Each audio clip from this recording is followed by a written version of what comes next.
An unknown caller saved my life. Some time ago, I had decided to go on a little personal vacation out into the woods of northern Arizona. I was experiencing a sort malaise that was really messing with my creative flow, and I needed a chance to really knuckle down and just enjoy the natural world again. I had spent 6 days out in the wilderness, just enjoying the feeling of being in nature, but the night of day 7 was one I will never forget.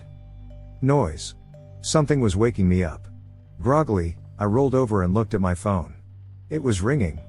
I looked to the top of it and blinked. No signal. That made sense.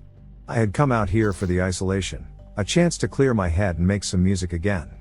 So why was my phone ringing? How was my phone ringing? I stared at the number as my phone rang incessantly, an unknown caller. I heaved a tired sigh, swiped to answer, and croaked blearily, "Hello? You need to be ready. It knows you're there, and it's already here. It has come for you," came the voice on the other line. "Who is this? Who am I speaking to?" I asked, the exhaustion beginning to leave my voice. "Be ready. It will be there soon. Don't open the door." The line went dead, my phone blinked and the word "signal lost" flashed on the screen. "Don't open." I rubbed the sleep from my eyes and wearily watched my phone, waiting to see if it would ring again.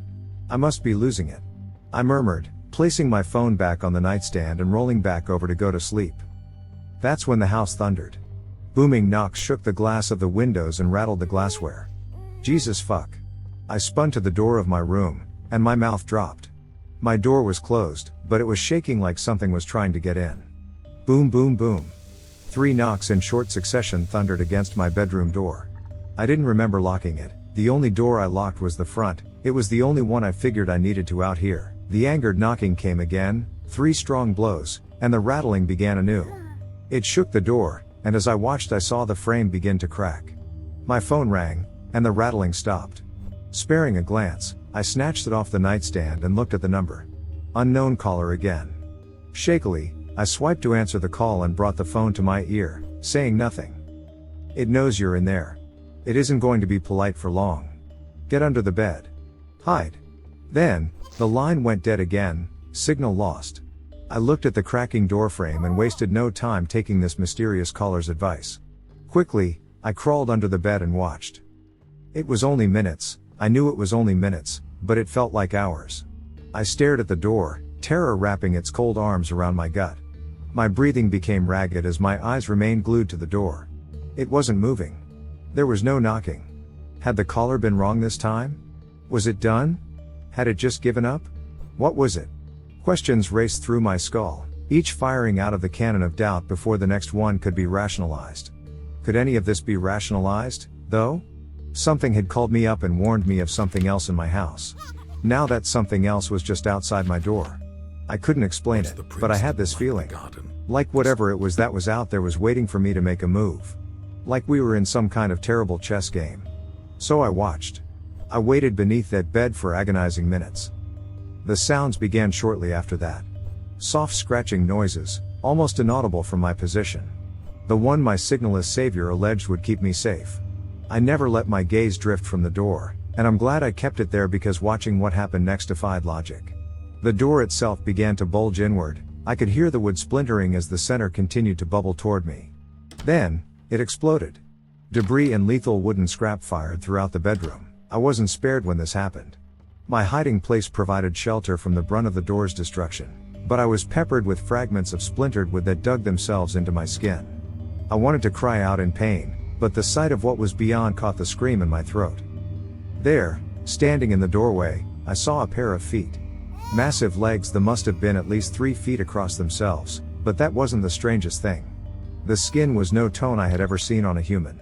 It was this mossy green and brown, and the texture was so wooden, like a pair of tree trunks.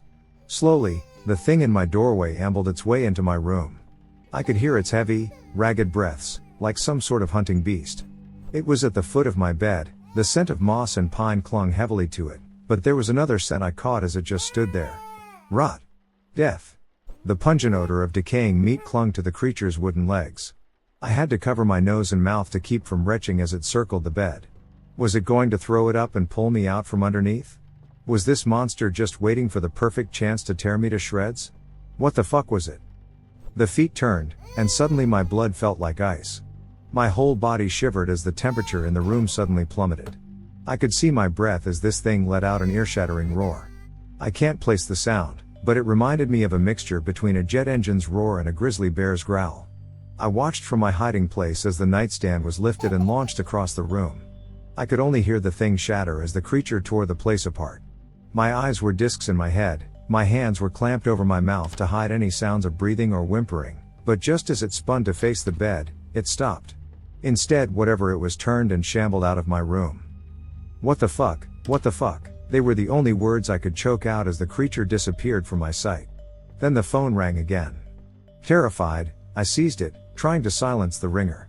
I swiped to answer the caller and immediately began to whisper into the phone.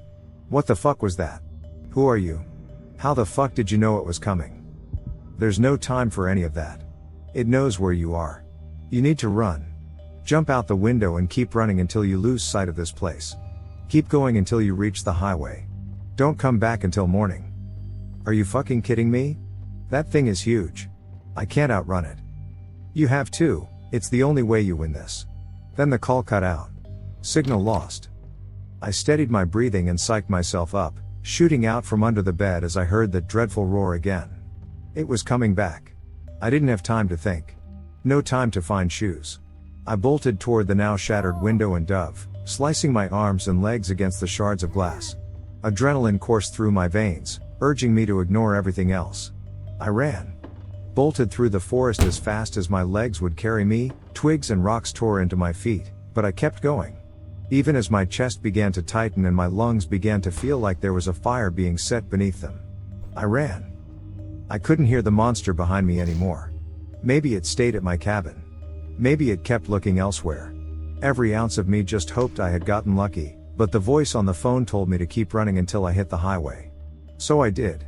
I ran through miles of backcountry woods, never stopping, pushing myself far beyond anything I thought I was capable of.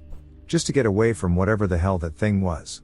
I could see darkness starting to push its way into my vision. My legs were beginning to feel like they were made of stone. My body ached and every muscle screamed for me to stop, but I kept pushing.